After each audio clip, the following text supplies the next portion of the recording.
Hello, boys and girls. This is Mrs. Kelly.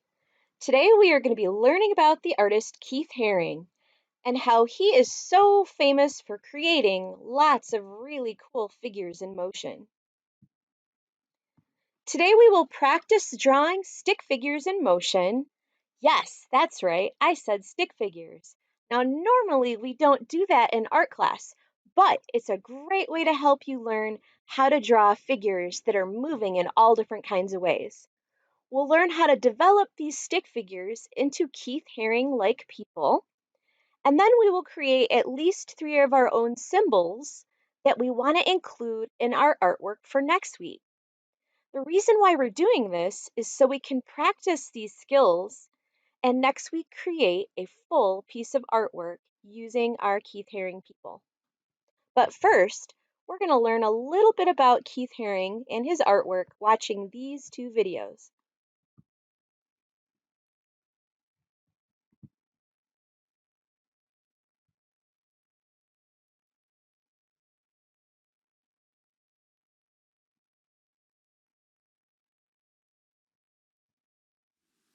Allow me to introduce you to one of my favorite artists, Keith Haring.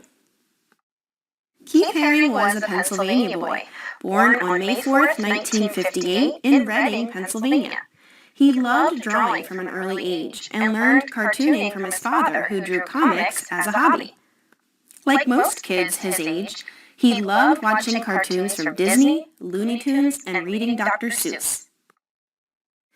After high school, he started college in Pittsburgh to study graphic design, but after learning a little bit more about graphic design, he realized that it really wasn't for him. He lost interest and dropped out. Later, he moved to New York City to start school again, where he met a lot of other well-known artists who were known as street artists. Street artists took advantage of the readily available spaces of the public to create their art. They drew and painted in places like subway station walls, empty brick walls, under concrete bridges, and on the sides of buildings or on windows. When asked about his street art, Keith Haring said, "One day, while riding the subway, I saw this empty black panel where an advertisement was supposed to go. I immediately realized that this was the perfect place to draw. I went back above ground to a card shop and bought a box of white chalk, went back down and did a drawing on it. It was perfect." Keith believed that great art shouldn't just be available to the rich and wealthy. He believed that art is for everybody, no matter your wealth, gender, or race.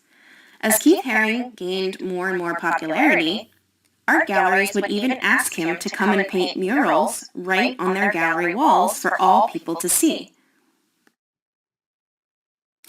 It was during this time that he started to develop his own unique style, using cartoon-like characters and people, and also symbols like babies, dogs, and his most famous, hearts.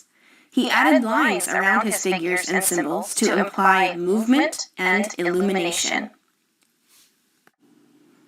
Many of the recurring themes in Keith Haring's artwork are ideas of friendship, ideas of kindness, humanity, and love. Not necessarily romantic love, but love of friends, love of family members, and love of humankind.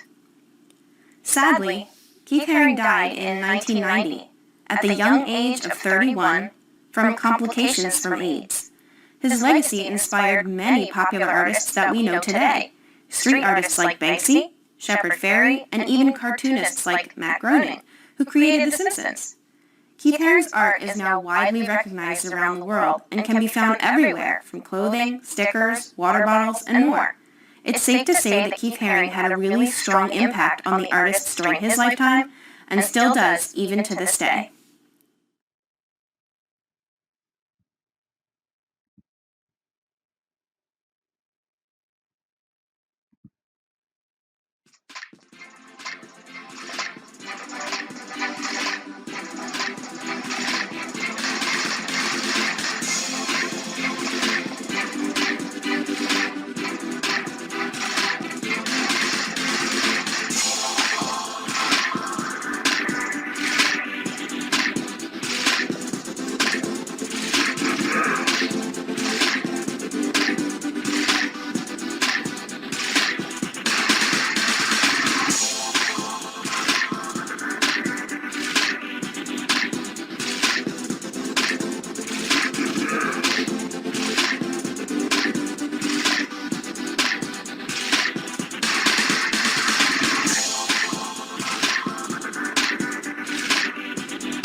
Wow, that was pretty cool.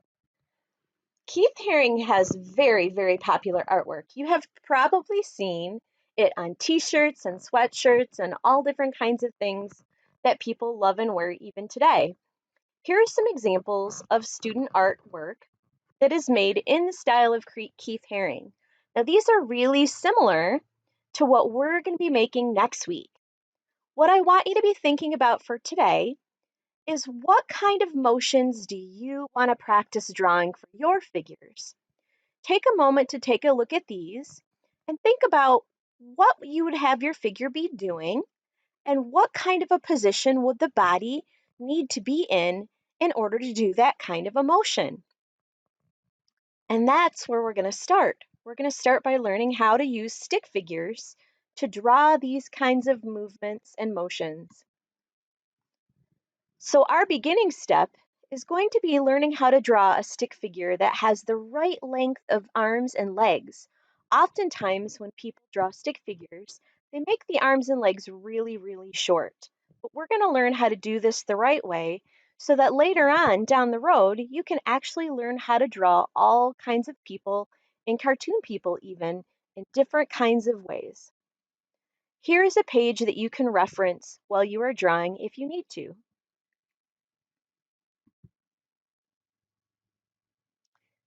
This is our video drawing tutorial to help us get started. Before you start watching this, I would go ahead and grab a clean white sheet of paper and a pencil and follow along. Keep in mind that you do not have to draw your figures the way mine are drawn. Yours can be in lots of different kinds of positions.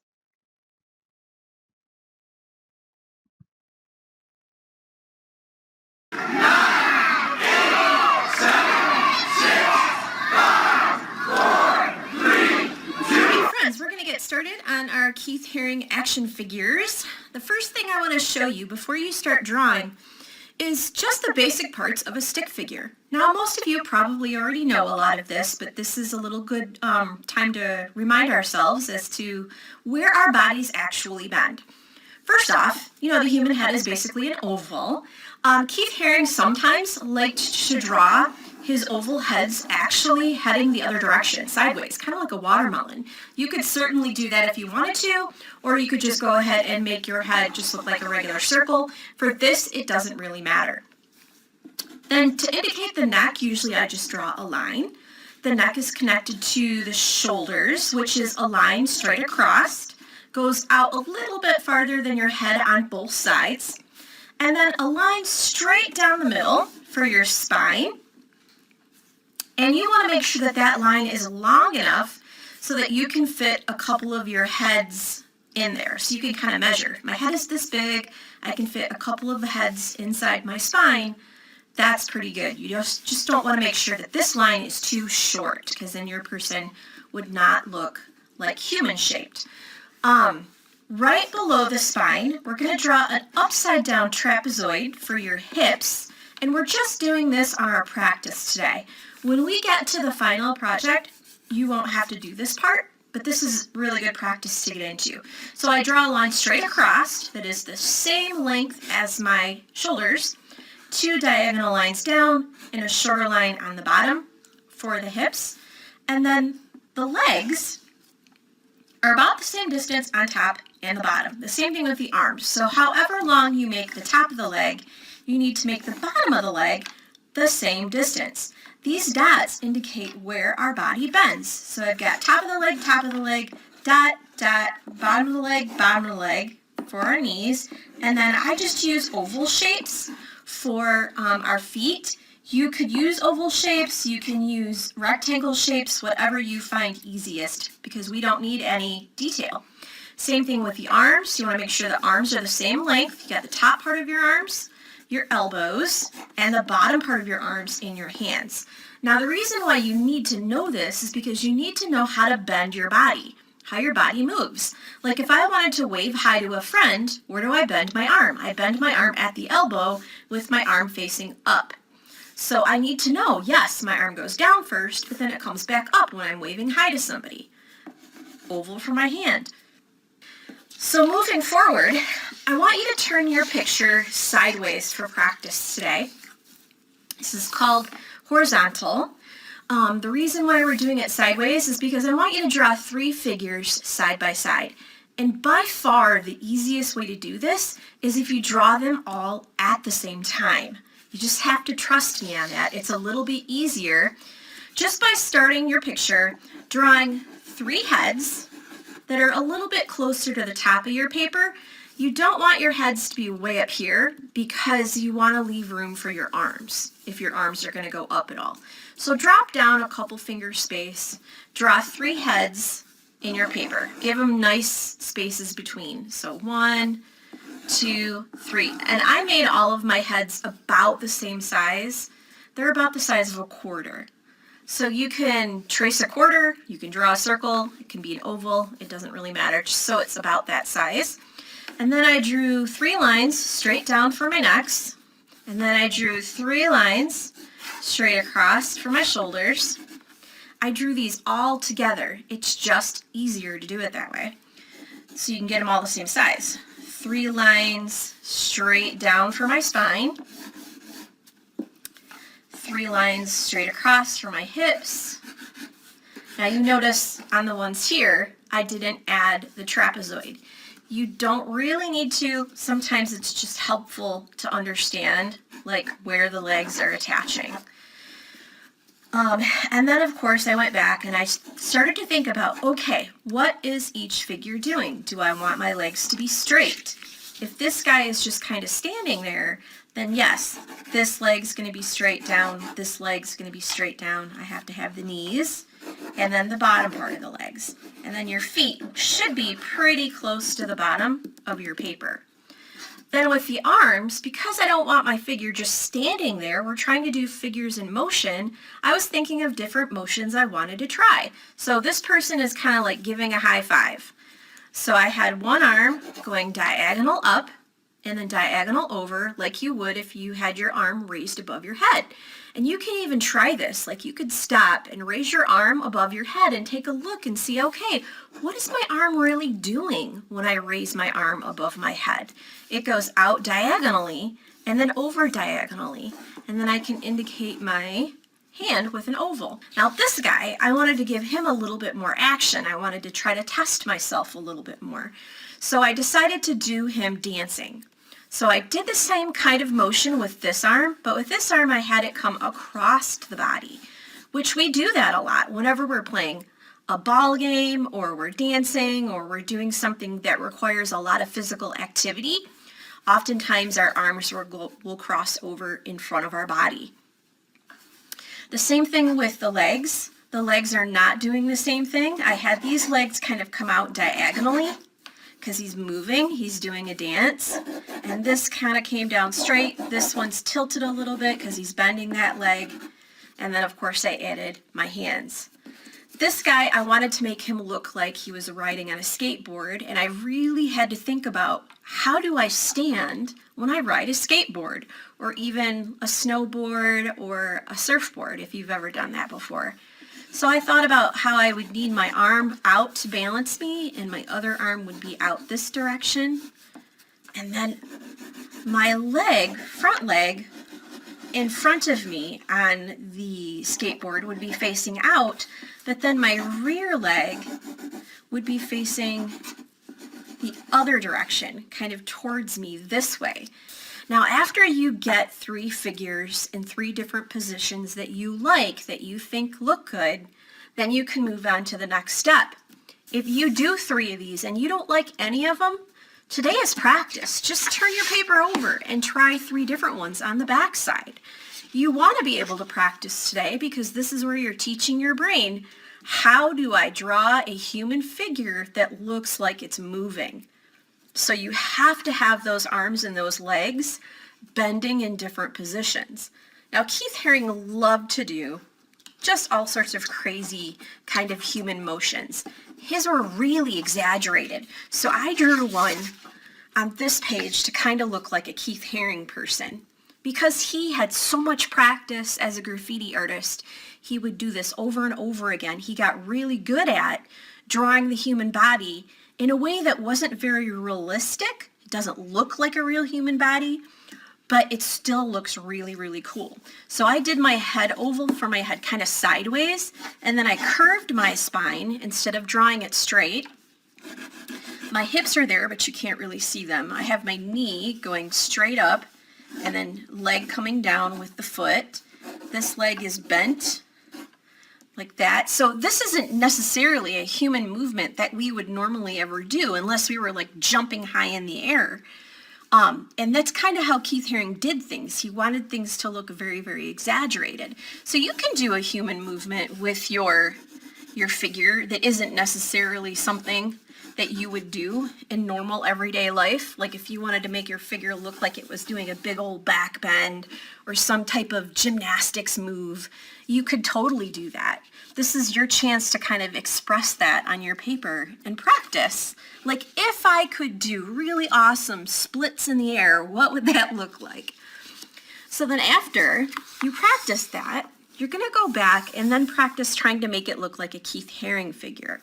And the way that we do this is we kind of turn all of these lines into shapes. There's a couple of different ways you can do it. One way is to take your pencil and just draw like literally a bubble that's encasing your whole figure. Like if this were a magical bubble that could go around your whole person and protect him from the outside world, you have to go around every side with your line to make your bubble go all the way around him like that. That's one way to do it. Now right now he kind of looks like an alien. That's okay, because we're gonna do more to it later. That's one way to do it. Another way to do it, which I showed the younger kids, I think this is pretty good too, is if you just thicken your lines up like this. This is if, like, you try the bubble way and you say, ugh, I don't really understand how to do that, or that's too hard. You can try it this way by turning each one of your stick lines into thicker lines so they look more like blocks or rectangles, and then coloring in the body like it's a big rectangle. Because you know, in real life, people are made out of shapes, not sticks. And this lesson will actually help teach you how to draw people. And that's why we're practicing, so that we can draw people lots of different ways, not just standing straight up and down. So you can see how I easily just filled that character in all the way. And so he looks very similar to that one, all a little bit different. So you can try those two different ways and see which one works better for you. When you're done and you feel happy with what your figures look like, you can practice outlining them with a black marker, because all of our figures that we make for our final project next week are going to be outlined in black marker, and you can get the feel for kind of how it looks with Keith Haring people.